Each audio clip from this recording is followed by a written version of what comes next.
kasih sudah gabung kembali di channel Healthy Andesta. Anak-anak, pada kesempatan kali ini Ibu akan membahas soal-soal tentang kesebangunan segitiga. Nah, di sini Ibu akan membahasnya per bagian. Yang ini adalah bagian yang pertama. Nah, kenapa? Karena kesebangunan segitiga itu banyak jenisnya.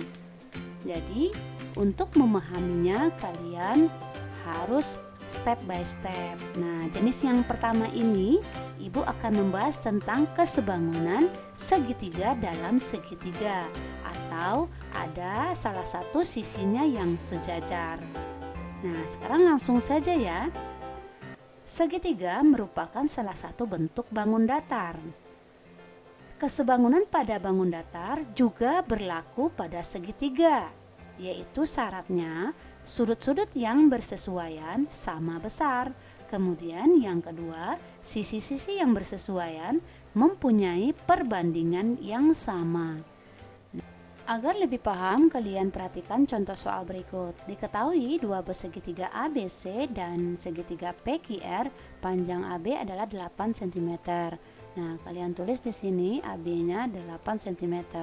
Nah, sentimeternya boleh kalian hide dulu ya. Kemudian BC-nya 10 cm dan PQ adalah 4 cm dan PR adalah 3 cm. Sedangkan sudut A sama dengan sudut B, yaitu 90 derajat. Berarti di sini 90 derajat, di sini juga 90 derajat. Dan sudut B 30 derajat dan sudut R adalah 60 derajat. Sini kita tulis sudut B 30 derajat dan sudut R adalah 60 derajat. Buktikan segitiga ABC sebangun dengan segitiga PQR. Berarti kita akan disuruh membuktikan apakah segitiga ABC sebangun dengan segitiga PQR. Bagaimana cara kita membuktikan? Ya, dengan syarat-syarat segitiga sebangun. Yang pertama, apakah sudut-sudutnya sama? Nah, kita bikin tanda tanya di sini. Sekarang kita lihat sudut-sudut yang bersesuaian. Sudut A kita lihat sudah sama dengan sudut P. Kemudian kita lihat apakah sudut B itu sama dengan sudut Q. Kita bikin pertanyaan di sini.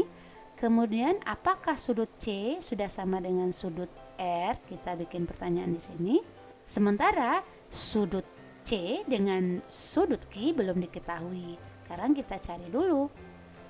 Sudut C bisa kita cari dengan 180 derajat dikurang dengan sudut yang sudah ada pada segitiga ABC.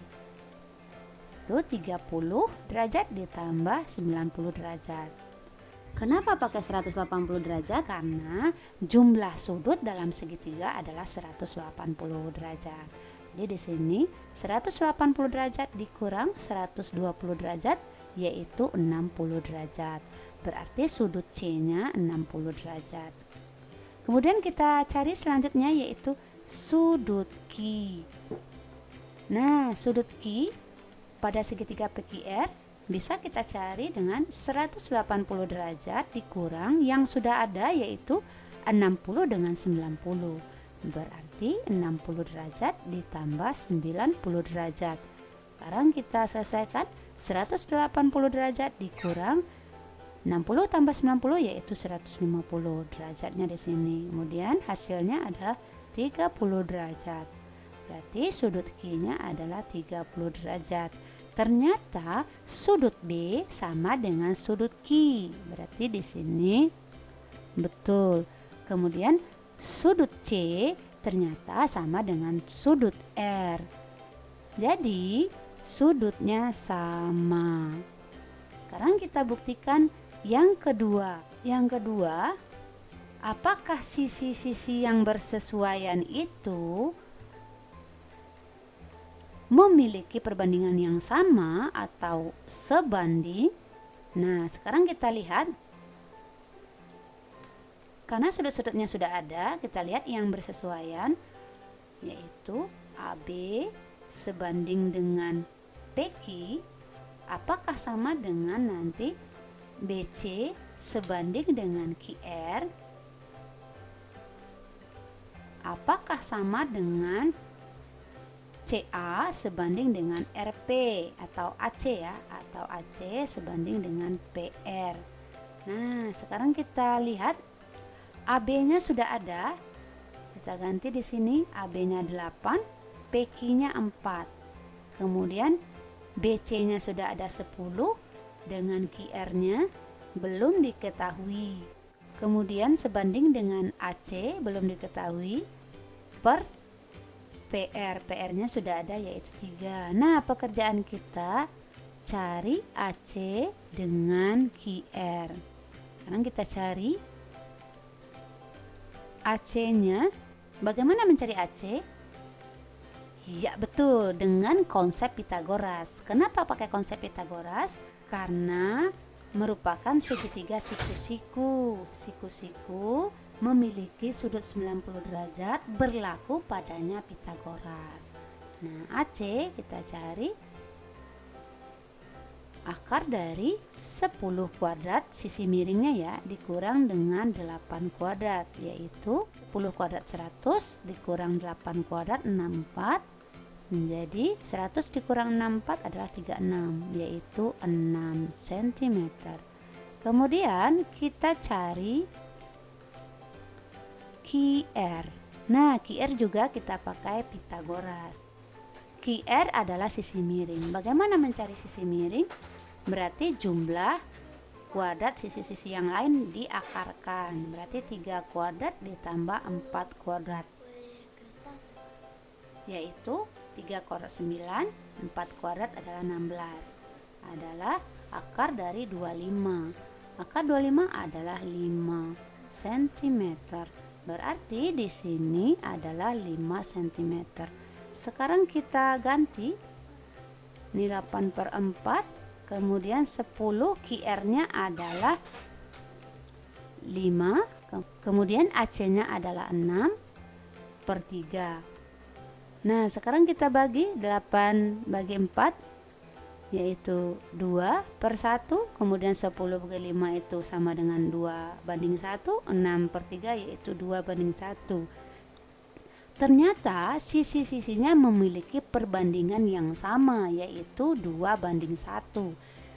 Jadi segitiga ABC terbukti sebangun dengan segitiga PQR. Begitu anak-anak. Anak-anak, soal seperti ini adalah soal penyelesaian.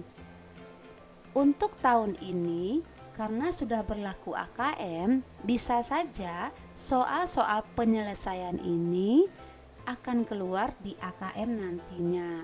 Karena tidak mesti soalnya dalam bentuk pilihan ganda seperti soal-soal UN. Nah, kalian harus terbiasa ya dengan soal-soal penyelesaian. Oke anak-anak, selanjutnya kita masuk materi berikutnya. Selanjutnya, seperti yang saya bilang sebelumnya, karena bentuk-bentuk kesebangunan segitiga itu berbagai jenis. Nah, pada kali ini kita akan membahas perbandingan sisi-sisi yang bersesuaian dalam segitiga yang salah satu sisinya sejajar, atau lebih dikenal dengan segitiga dalam segitiga. Agar lebih paham, silakan kalian lihat gambar segitiga ABC berikut. Itu ada di dalamnya segitiga CDE. Nah, bagaimana kalau dua segitiga itu kita pisahkan? Segitiga ABC yang berwarna biru adalah segitiga besar. Kemudian ada segitiga DEC yang berwarna hijau, merupakan segitiga yang kecil.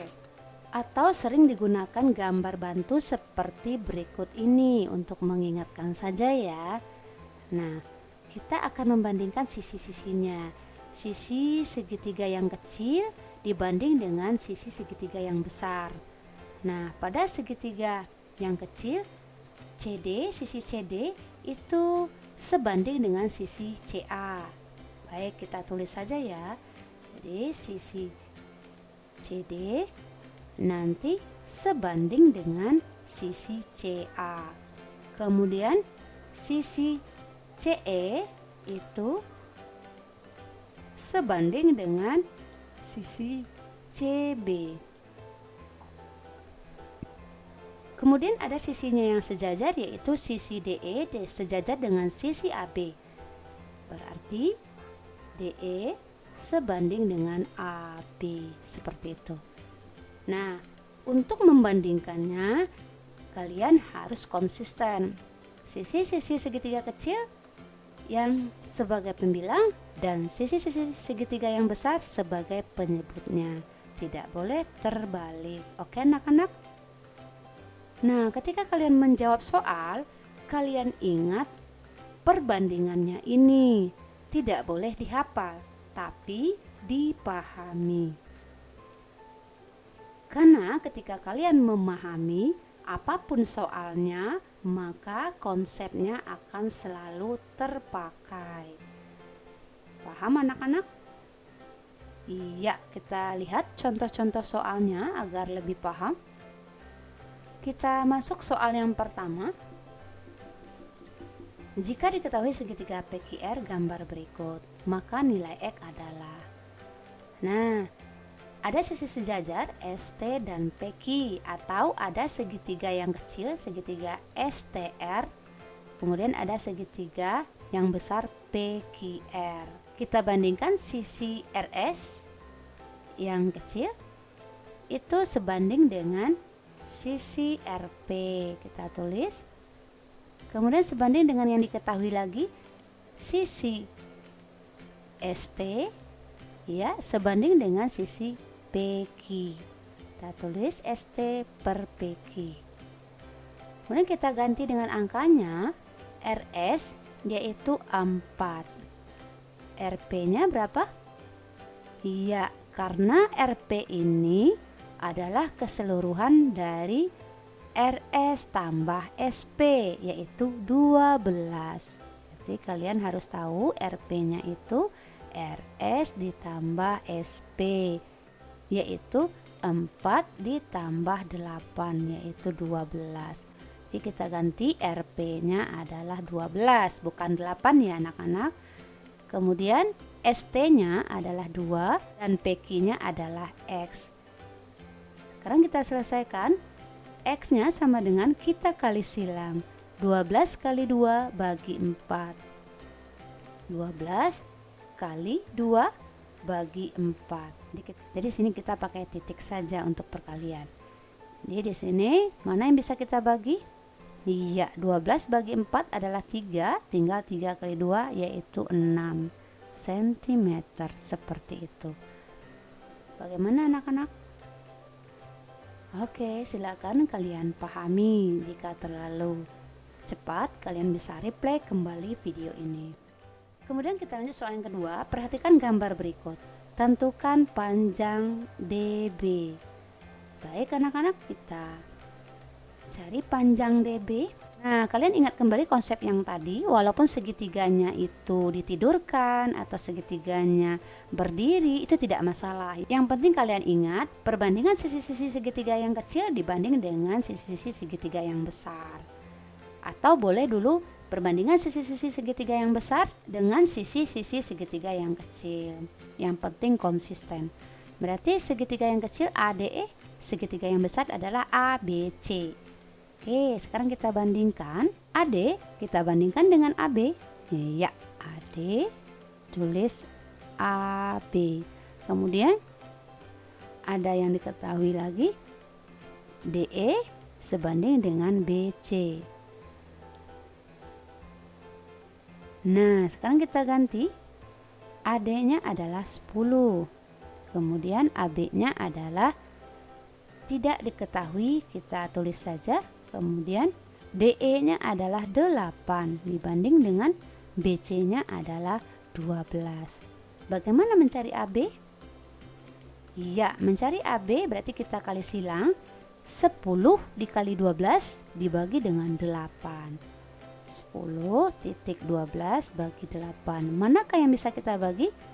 Iya, 12 dengan 8 sama-sama bagi 4. 12 bagi 4 3. 8 bagi 4 adalah 2. Kemudian mana yang bisa kita bagi lagi? Iya, 10 dengan 2 yaitu 5. Tinggal 5 kali 3 adalah 15. Nah, itu baru panjang AB. AB-nya yaitu 15. Nah, berapa panjang DB? Iya, untuk mencari DB, AB dikurang AD, yaitu AB-nya 15 dikurang AD-nya diketahui 10, berarti 15 diambil 10 yaitu 5 cm, seperti itu. Oke, paham anak-anak? Iya, semoga kalian paham sampai di sini. Sekarang kita lanjut nomor 3. Dari soal berikut, tentukan ada segitiga PQR dan ada segitiga kecilnya RSU. Tentukan yang A QR, kemudian yang B panjang QU. Oke, untuk menjawabnya bagaimana? Ya, sekarang kita akan mencari panjang QR. Yang A ya, cari QR. Kita lihat QR itu sebanding dengan UR. Berarti kita tulis segitiga yang kecil dulu, UR ya, di sini UR. Nah, kita bandingkan dengan QR. Ya. Kemudian alas dengan alas, SU banding dengan PQ. Sekarang kita ganti. UR-nya adalah 15, QR-nya yang ditanya, kemudian SU-nya adalah 9 dan PQ-nya 12. Bagaimana mencari QR? Iya, QR-nya 15 kali 12 bagi 9. Mana yang bisa kita bagi? Oke, 12 dengan 9 sama-sama bagi 3. 12 bagi 3 adalah 4, 9 bagi 3 adalah 3. Kemudian kita bagi lagi, 15 bagi 3 adalah 5. Jadi QR-nya 5 kali 4 adalah 20 cm. Bisakah kita mencari QU yang B? Ya, QU bisa kita cari pengurangan antara QR dikurang dengan UR. QR-nya berapa? Iya, 20. UR-nya? Betul, 15. Kita kurangkan menjadi 20 diambil 15, 5 cm, seperti itu. Oke, baik anak-anak, sudah 3 soal. Mudah-mudahan kalian semakin paham. Oke, selanjutnya ini berbentuk soal cerita. Kalian harus mensketsa gambarnya terlebih dahulu biar lebih paham. Seorang murid yang berdiri pada jarak 3 meter dari tiang lampu memiliki bayangan oleh sinar lampu sepanjang 3 meter. Nah, kalian sketsa, ini ada seorang murid, kemudian ada tiang lampu, T lampu saja. Nah, misalkan muridnya di sini, kemudian ada tiang lampunya di sini. Nah, jarak murid dengan tiang lampu adalah 3 meter. Kemudian bayangan murid oleh lampu adalah 3 meter. Lalu itu kita sketsa gambarnya sebuah segitiga dalam segitiga. Nah, kita lihat ini adalah segitiga dalam segitiga. Maka tinggi murid adalah, nah yang ditanya adalah tinggi murid. Kita misalkan dengan T, sementara tinggi tiang lampu adalah 2,8. Bagaimana mencari T? Ya, kita pakai konsep kesebangunan segitiga dalam segitiga atau ada sisi yang sejajar. Berarti T banding 2,8 sama dengan, nah segitiga yang kecilnya adalah 3, kemudian segitiga yang besarnya adalah 3 tambah 3. Berarti di sini 3 per 3 tambah 3. Karena keseluruhan adalah jarak orang ke lampu dan panjang bayangan anak tadi. Jadi di sini kita selesaikan. T per 2,8 sama dengan 3 per 6. Maka T sama dengan 2,8 dikali 3 bagi 6. Jadi jawabannya bisa kita sederhanakan. 3 bagi 6 adalah, sama-sama bagi 3 ini 1, ini 2. 2,8 bagi 2 adalah 1,4. Satuannya adalah meter. Jadi jawabannya adalah A, seperti itu. Oke anak-anak. Nah, dalam membahas soal cerita, kalian harus banyak menjawab latihan-latihan terbiasa dengan soal seperti ini. Oke, selanjutnya kita bahas nomor 5. Kan gambar di samping ada sebuah segitiga. Nah, ini biasa ya, Nak. Seperti soal sebelumnya. Berdasarkan nilai yang diketahui pada gambar, maka nilai X adalah. Langsung saja. Oke, kita bandingkan ya. Sisi 8 dengan sisi 12 berarti 8 banding 12. Sama dengan. Kemudian yang ini sisi yang pendeknya 12, kemudian sisi panjangnya adalah 12 tambah X. Nah, bagaimana menyelesaikan soal seperti ini? Kalian gak usah pusing, sama caranya. Berarti 12 tambah X sama saja dengan kita kali silang 12 kali 12 bagi 8. Jadi 12 kali 12 dibagi 8. Kita bagi, mana yang bisa dibagi? Iya, 12 dengan 8 sama-sama kita bagi 4. 12 bagi 4 3, 8 bagi 4 adalah 2. Kemudian mana yang kita bisa bagi lagi? Iya, 12 dengan 2 adalah 6. Tinggal 18. Nah, 12 ditambah X sama dengan 18. 12 tambah berapa 18? Iya, yaitu 12 tambah 6. Berarti X-nya sama dengan 18 diambil 12, yaitu 6. Satuannya cm, seperti itu. Bagaimana anak-anak sampai di sini? Oke, sering-seringlah latihan. Semoga kalian lancar dalam menjawab soal ini dan kalian paham selamanya. Baik anak-anak, sampai di sini. Mohon maaf jika ada kesalahan. Semoga video ini bermanfaat. Ibu akhiri, Assalamualaikum warahmatullahi wabarakatuh.